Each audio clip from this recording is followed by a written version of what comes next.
Olá, vamos falar um pouco sobre o direito e beneficiamento do gengelim. Meu nome é Matheus e juntamente com o Igor Leite, o Gustavo Cardoso e a Ângela, vamos destacar aqui um pouco sobre a cultura do gengelim. A disciplina de secagem e armazenamento de grãos e a docente, a professora orientadora é a Juliana Dias Maia. Bom, o gengelim, ele é uma planta da família das Pedaliaceae. O nome científico é o Sesamum indicum. Essa espécie, ela tem uma distribuição tropical e subtropical, ou seja, ela tem uma grande adaptabilidade a condições que nós encontramos, que são região tropical.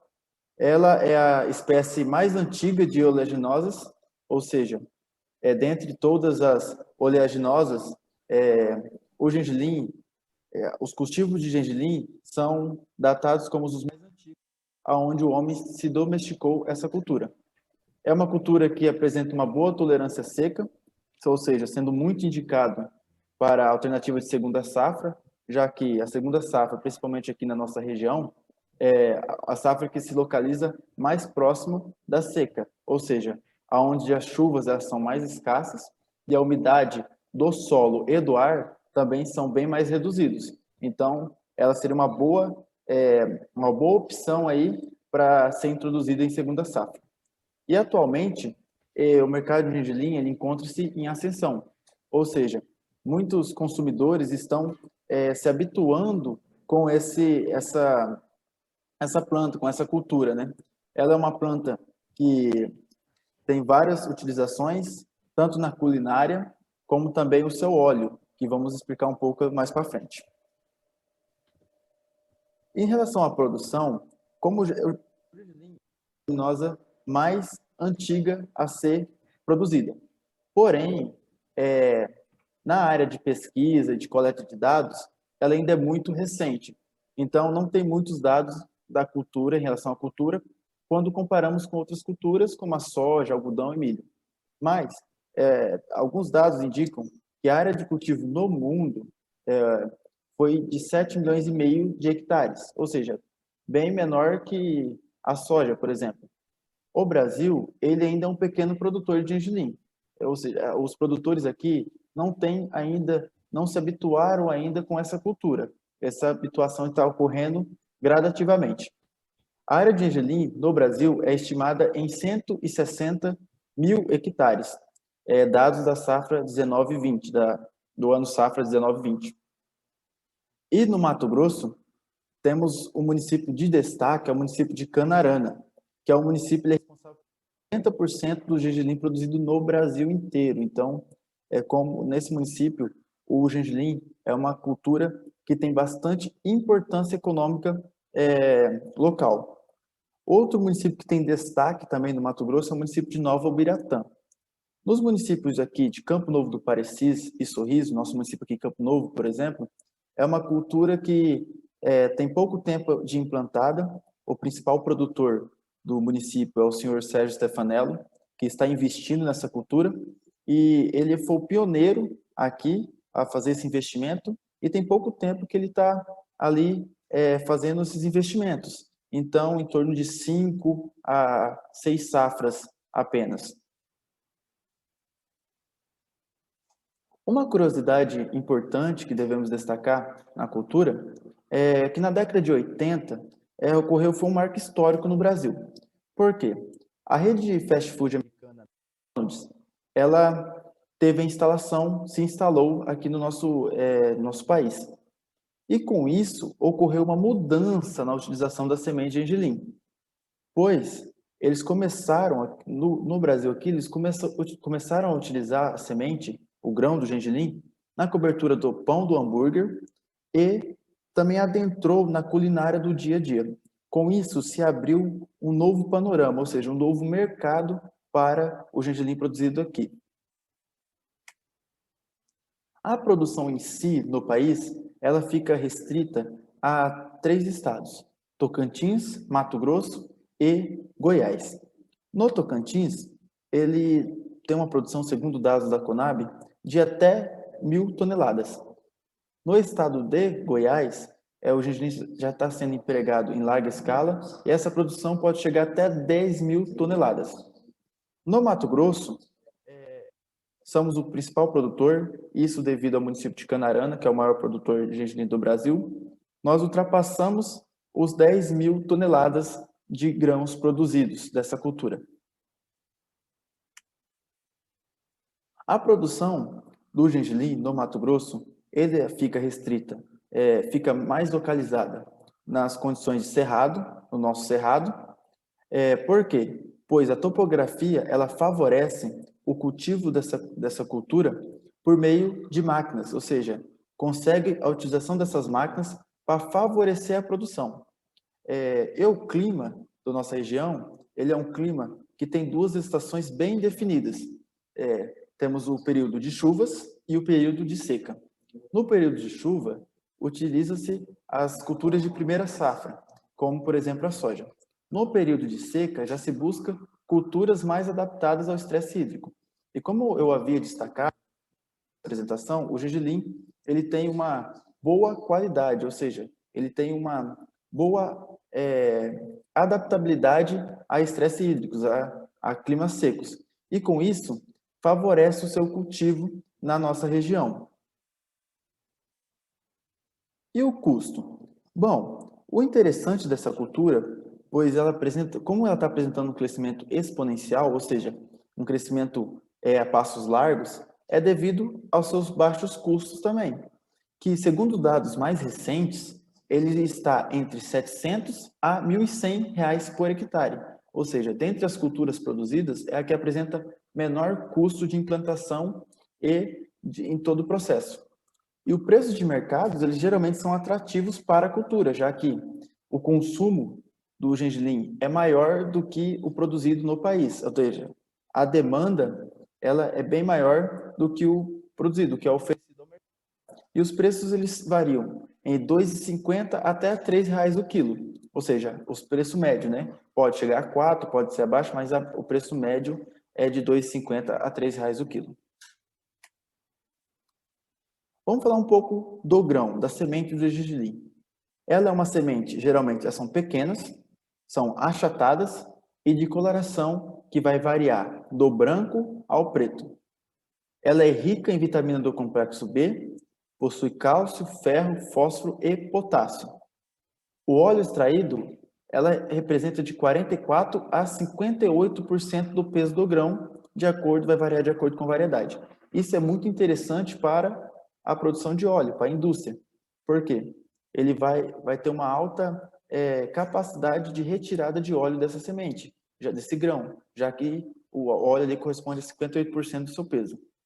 E essa cultura, um fato interessante, é que ela faz parte do Programa Nacional de Produção de Biodiesel, ou seja, o governo federal, estadual, ele desenvolve incentivos para a produção do gergelim na tentativa de diversificação da matriz energética brasileira.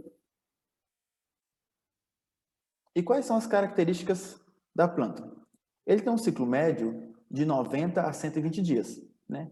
Os ciclos mais curtos são de 90 e os mais longos de 120 dias. E o grão, ele vai ser destinado principalmente para a produção de óleo.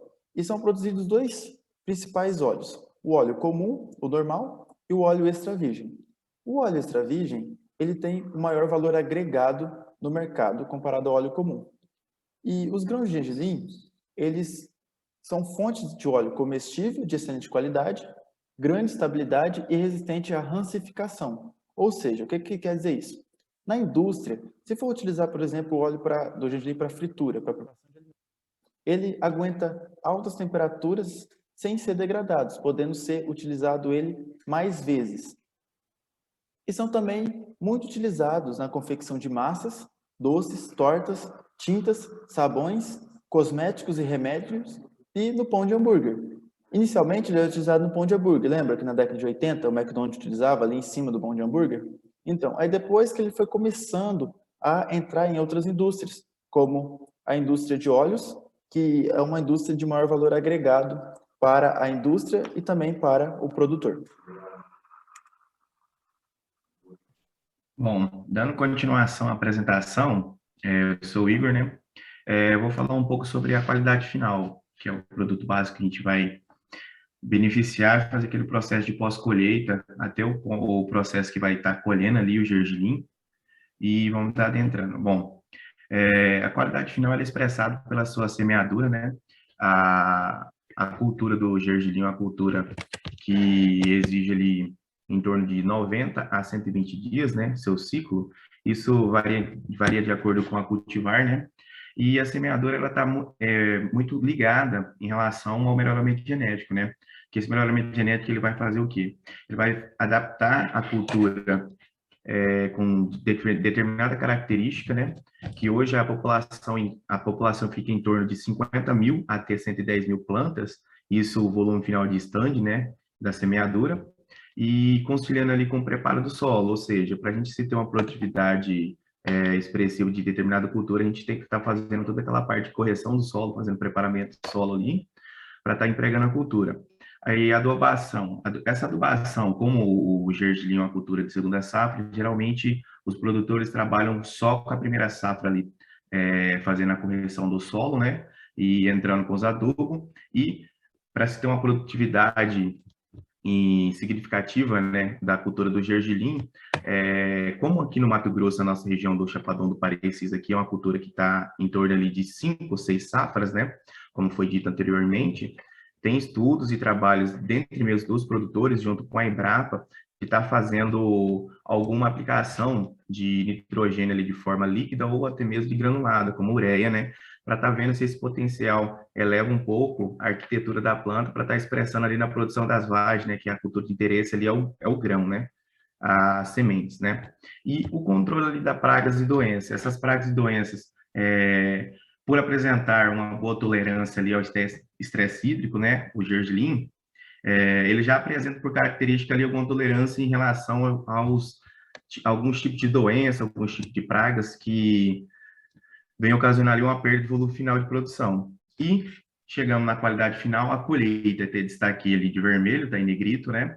Que é a maior demanda de atenção que o produtor vai ter. Por quê? Como a arquitetura é ereta, para cada planta de gergelim, fica meio suscetível na parte de maturação, aquele processo de colheita, né? Quando você vai fazer a colheita do gergelim, se dá muita perda. Mais para frente eu vou estar explicando em relação ao que ocasiona e leva a essas perdas. Pode passar.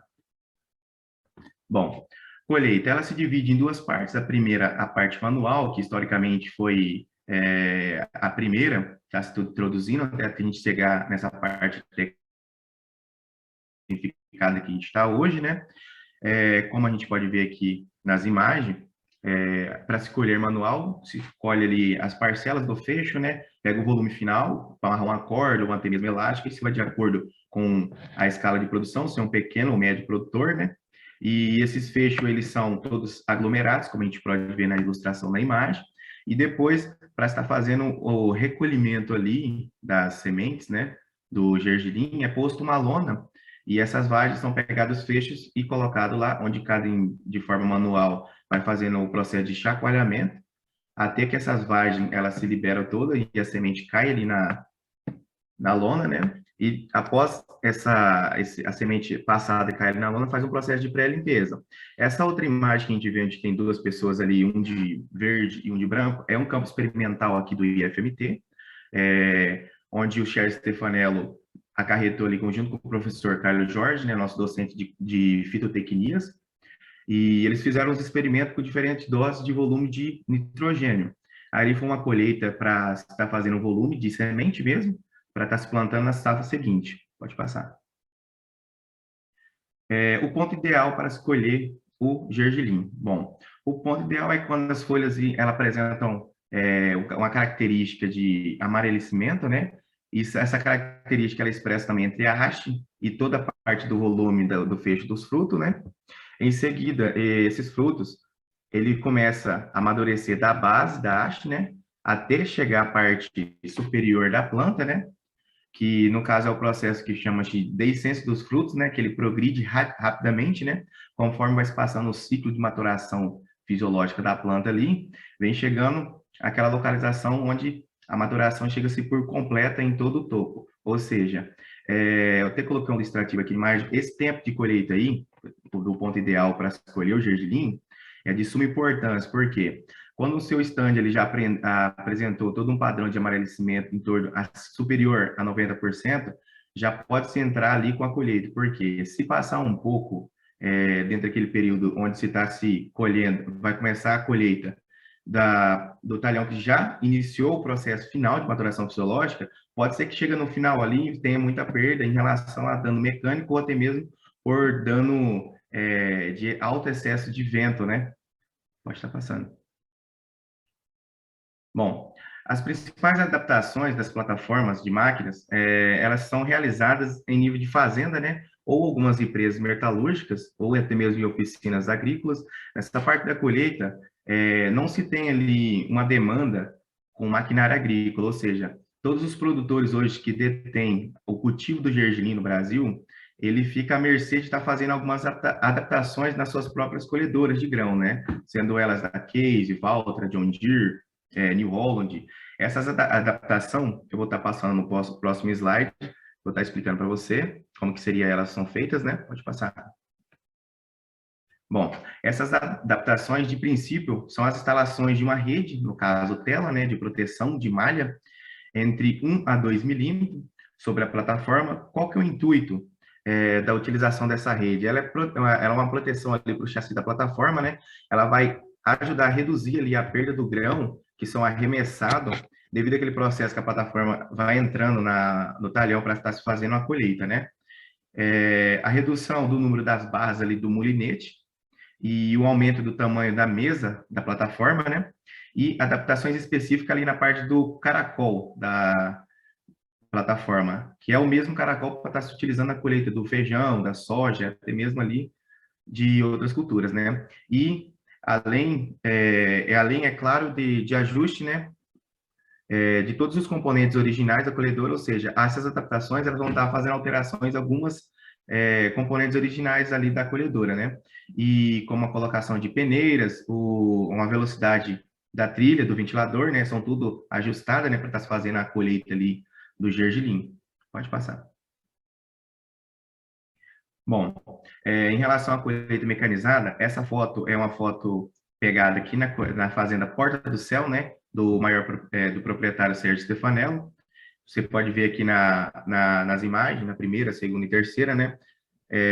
Essas adaptações feitas, colocadas ali, diminuindo o tamanho ali da plataforma, a posição do caracol ali. Por que que é feita essas adaptações? Porque hoje a perda operacional, ela leva em torno de 20 a 50% de gergelim. Ou seja, como a cultura ela é altamente sensível, essa colheita mecanizada, é sujeita a fazer algumas adaptações ali para estar se otimizando essa perda, né? E essa perda ela está ligada muitas vezes com a cultivar utilizada na propriedade. Essas plataformas existentes, elas são fabricadas pelos produtores, né? E muitos estudos relacionados ali com a Embrapa, a cada safra que passa, eles vêm alterando ou colocando algumas adaptações e fica disponível ali para todos os produtores a nível Brasil ou pegando os produtores a nível internacional, vendo as adaptações que estão utilizando lá e trazendo alguma possível ideia para estar se adaptando nos maquinários, nas propriedades aqui no Brasil. Pode passar.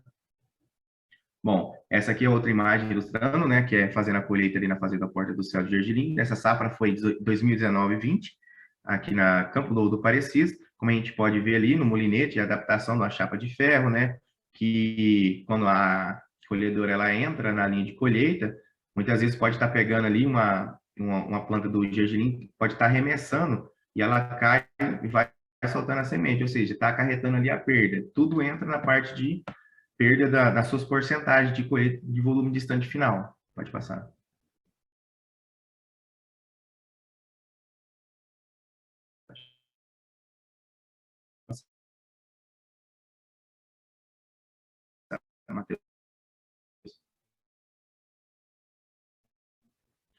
Bom, aqui em Campo Novo do Parecis, essa aqui é a propriedade do CRS Anahi e a BRS ali a cultivar é a Treble. São as mais utilizadas, né? E algumas características são expressas para estar se produzindo essas cultivares aqui na nossa região. Uma, a mais utilizada hoje é a Anahico, até destaquei, que ela tem uma perda ali em torno de 21%, né? A sua produtividade por hectare, o quilo dela por hectare produzido é em torno de 1.600 quilos por hectare, né? Isso aqui vai de acordo com o manejo também, né? Pode ser para mais ou um pouco para menos, isso vai de acordo com o produtor.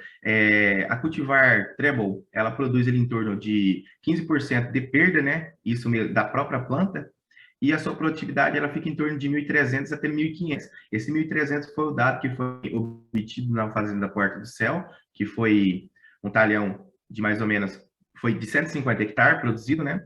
E esse 150 hectares produzido do gergelim teve em torno de 1.300 quilos por hectare.